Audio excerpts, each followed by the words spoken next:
Live from Houston, Texas, a show for local business owners. This is Business Houston Podcast. If you're a small or medium-sized business, this is your source for trends, interviews, and tips for winning in today's economic climate. Presented by the BBB for Greater Houston and South Texas. You're listening to Business Houston, and this is your host, Matt Bertram. Hello and welcome to Houston Business Podcast or Business Houston Podcast. My name is Matt Bertram.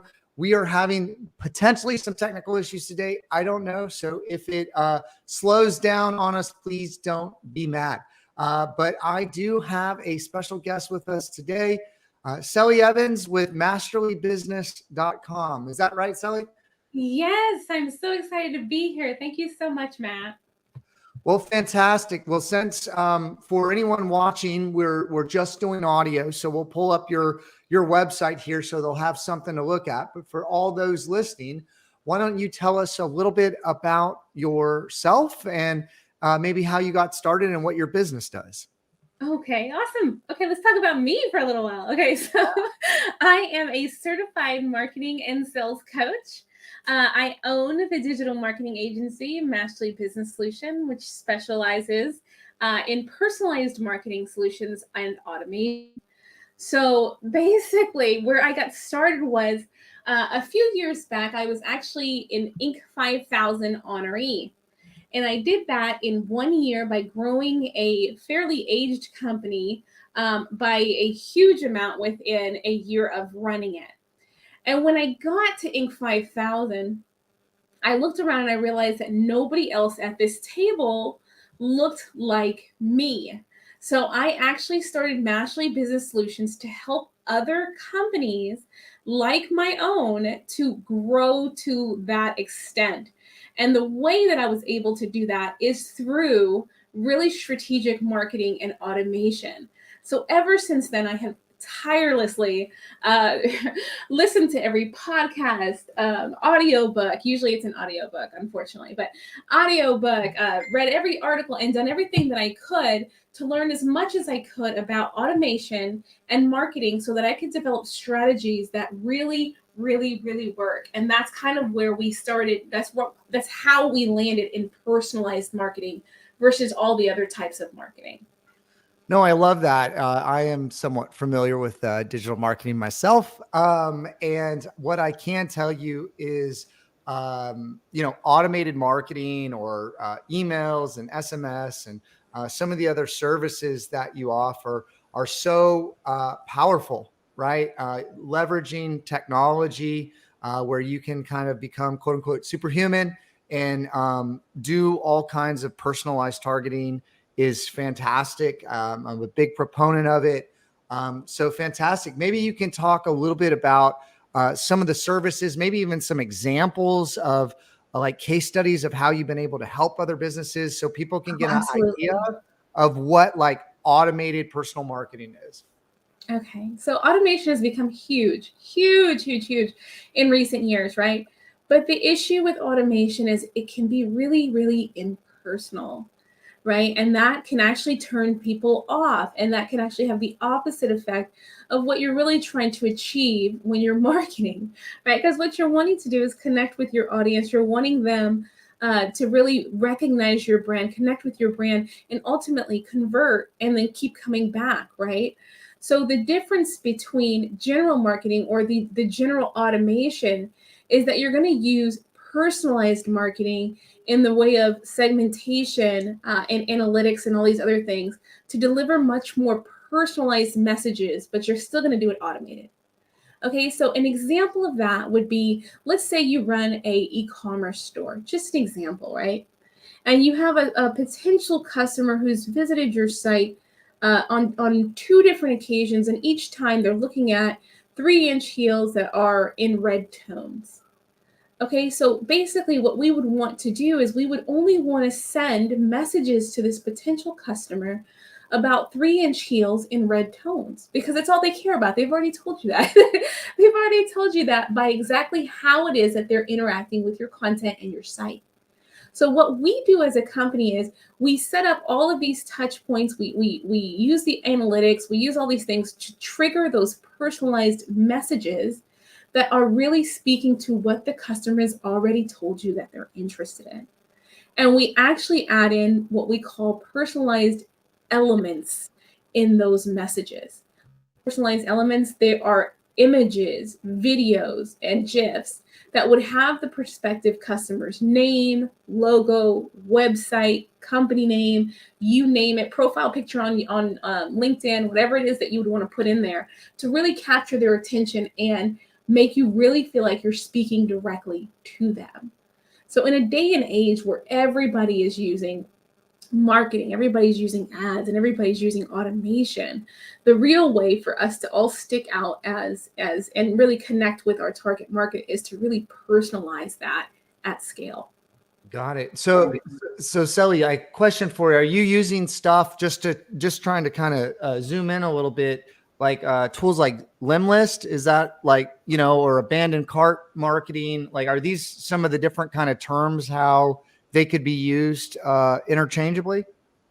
I don't use Limlist, but yes, it's the concept of Limlist, right? So for instance, let me give you a niche. So for instance, let's focus on consultants and coaches for a little while. Okay, so consultants and coaches, a lot of the times their outreach would probably be targeted on LinkedIn, depending on who their target market is. 9 times out of 10, LinkedIn, right? So what we've done for several of our consultant and coaches clients is that we've built an entire database of LinkedIn leads by basically scraping LinkedIn groups. And then what we do is we pour that all into a sales CRM. And in that sales CRM, we create these personalized images. We have AI personalized intros. And we're able to create entire email campaigns and LinkedIn automation campaigns for a multi-channel approach for consultants and coaches. So basically, you're sending an image or a video or a landing page to, let's say, if you were a consultant or coach and I was targeting you, you would get a message from me in your email box and also another one in your LinkedIn box. And it would have a personalized image. It would have, and you would maybe even be able to click on it, get to a personalized landing page that has a personalized video in it, has your website, your logo, all of these things on it. And you're getting a multi-channel approach because you're getting an email and a LinkedIn message from me. We've found that this actually converts 346% higher than any other conventional type of marketing. Got it. Yeah. Got it. Okay. So you're a master of the bolt-on automation for like LinkedIn. It sounds like customer segmentation is certainly a strength, and then using the tools to personalize it. So everyone listening out there, this is a pretty advanced marketing podcast here. But these are some of the concepts that I think are really powerful that people can take advantage of. Why don't you share with me, Selle, a little bit about like you talked about business coaches and personal consulting. I think that's a great niche. It looks like on your website, which I'll pull up, it looks like you have a focus on e-commerce. I think that, when you can touch the entire sales funnel, right? Like when where you're not having to pull in data from offline conversions, it's certainly helpful if the sales process is fully online. Makes a ton of sense. Can you expand upon maybe some different like use cases? And I think some of the things that you're talking about, and I've certainly found this to be true, is everybody has like an idea in their head what the perfect sales process would be with their ideal customer. And what it sounds like you're doing is you're helping them map that in a way that they can then achieve the targeting and the touch points from the customer journey at scale. Correct. Yeah. Using the personalized elements as well to really connect and convert much, much faster. No, absolutely. So, yeah, can you share maybe some different kind of examples? I know a lot of the people that are part of the Better Business Bureau are a lot in the home services space. Certainly, there's other areas, but I know that the home services is very prevalent and makes a lot of sense as far as the member base. Can you maybe speak to an example or two to a home services company, how they might be able to use it or what that might look like? Absolutely. So in this day and age, let's say, okay, so a lot of us go to Target versus Walmart. Do you know why people go to Target versus Walmart? For the experience, right? Like they feel much more, they just love the experience at Target much better. When you're talking about a lot of different type of home services, a lot of times you're bidding for work, right? And your people are shopping around to different, they're shopping around to different home service providers to figure out who ultimately they're going to hire, right? So one of the biggest things that we have done for some of our home service providers is we've allowed for, like, for instance, responding to bid requests or responding to pricing requests. We've automated some of those touch points, but we've also added the personalized elements to connect with the client and make your bid a little bit more memorable than, let's say, somebody else's, right? Some of those automation points are obviously going to make a lot of your services, a lot of your process, your sales process much more fluid, right? It's going to make it much faster and it's just a better experience for the client overall. But not just that, you're going to stick out in the crowd because you're going to send them either a text message or you're going to have a chat bot or you're going to have some of these other things or an email that has that personalized element inside of it already. Okay, so it's just a really, really neat way for us to really connect with people and stand out. So we have several different home service clients where we've built out some of these sales processes, really like defined their touch points and added the personalized elements in very strategic places to win those bids. And we have seen them grow up to 486%. I'm looking at my stats right now. 486% from just implementing these flows and this automation. Well, I'm certain you probably planted a lot of seeds as well as getting some juices flowing, because I think that there's a lot of business owners out there that know that this is possible. They want to do it and they just haven't been able to get it implemented yet, right? So I think that this is great.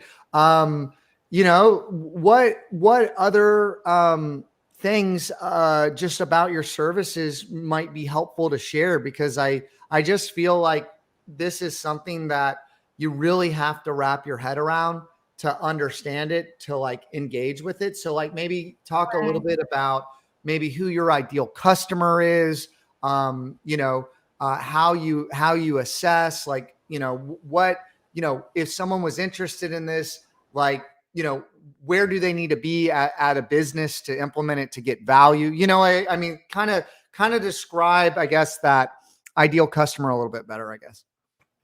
Oh, absolutely. So our ideal customers are going to be consultants and coaches, generally speaking, because it really helps them to really engage with their customers a little faster. Like I said earlier, we've really been able to map out customers. We start with the customer avatar, right? So the biggest thing is, who are you speaking to? And then we turn around and we map out the customer journey, like you mentioned earlier. Once we map out the customer journey, then we sit and we say, okay, here are the different areas in which we can automate.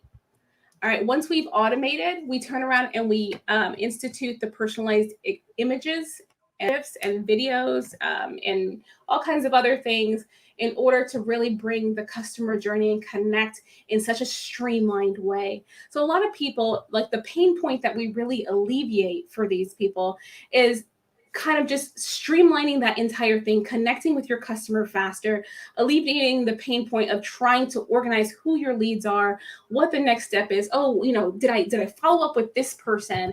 Did I give this person their proposal? Right? All of that kind of goes away because we actually give our service providers a free sales CRM with our services. We help them map out that journey to where you can see who your leads are in every stage of your sales process. And then we sit and we trigger the automations based off of where they are in your sales process. So we bring everything to the table for you. All we have to do is do several brainstorming sessions with you to figure out what is your sales cycle, what does that look like, and then how can we automate it and really bring it to life for you. Okay, use implementation takes about 90 days. I mean, there's usually an implementation within 2 weeks or so, but to perfect it and really have it going the way that people want it, it takes about 90 days.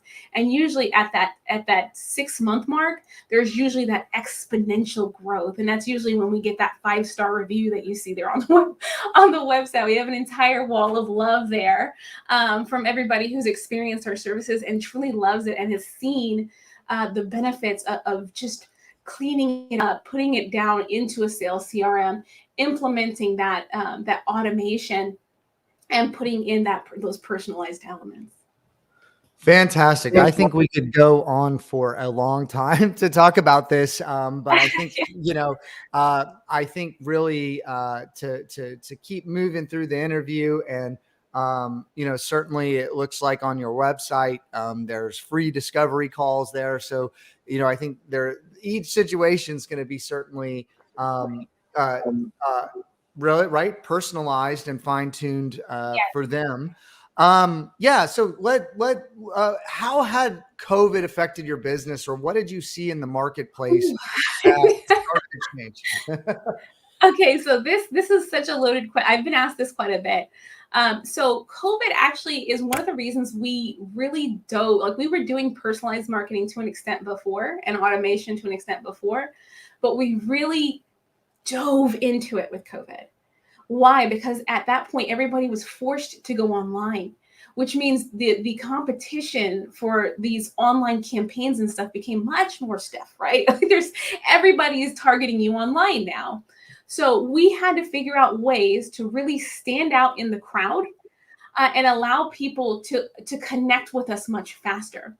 So we really studied personalized marketing. We studied how to implement it. We completely revamped our business model because of COVID, and we became experts in the area of personalization. So that is, I mean, COVID changed everything for us, to be honest, and in such a good way, right? Because now we absolutely love what we do. We've really found what we're great at. Our whole team just loves what we do.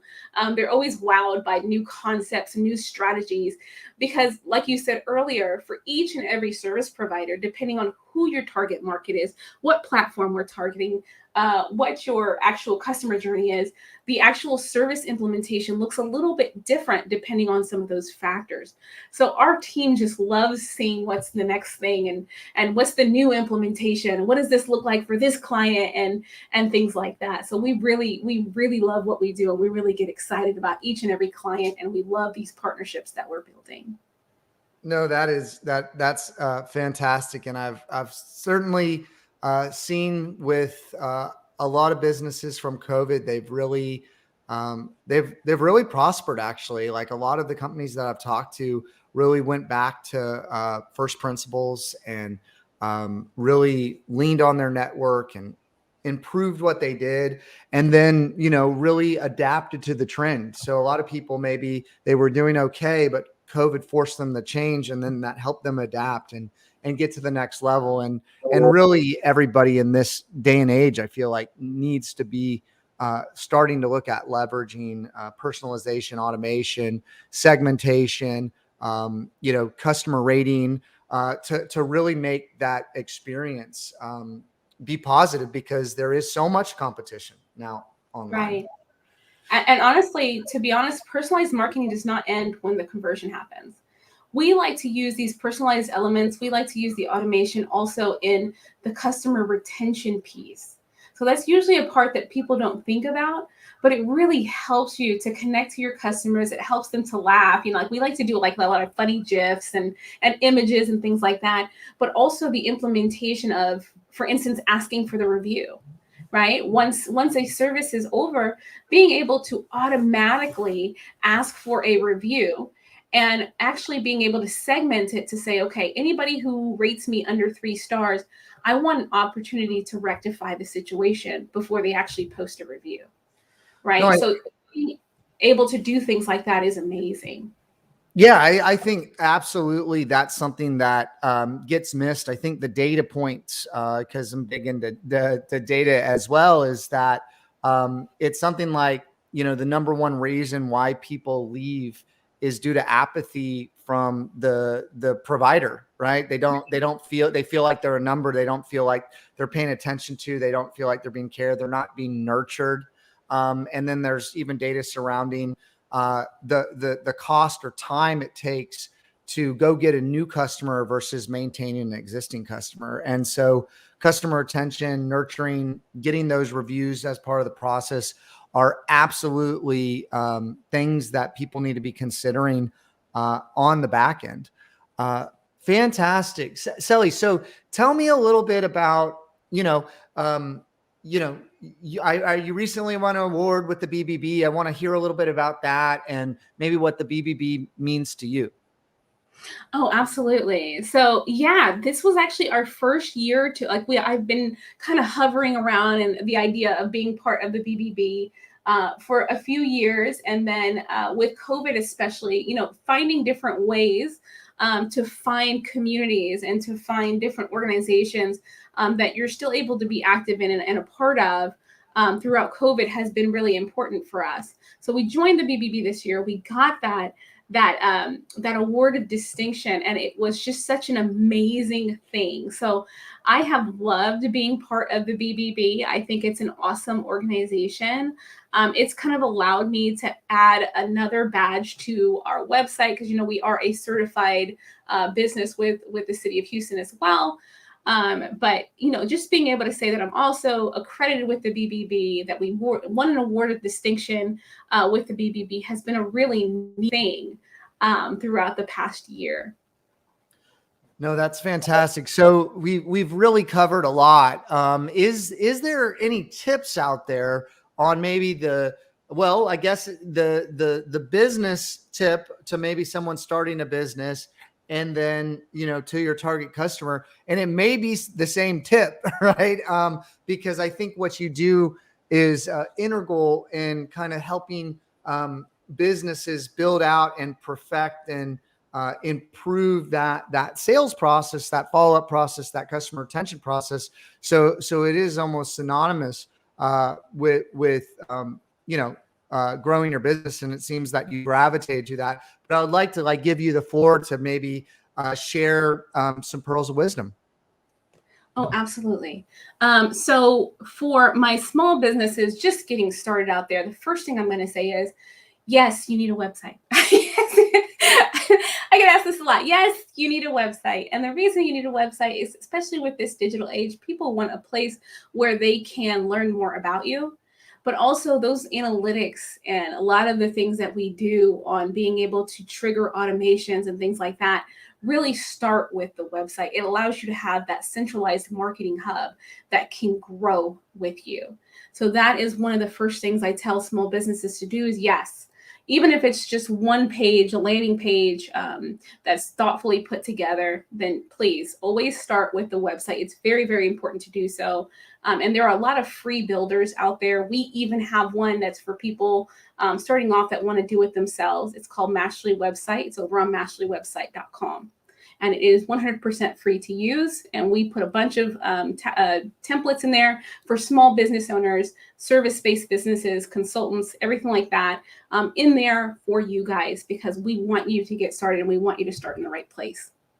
Okay, fantastic. So that's my biggest thing for small business owners just getting started. Who else did you want me to? I think you said consumers, right? Consumers, and really if there's anything else that you want to address as we're kind of wrapping up. Okay.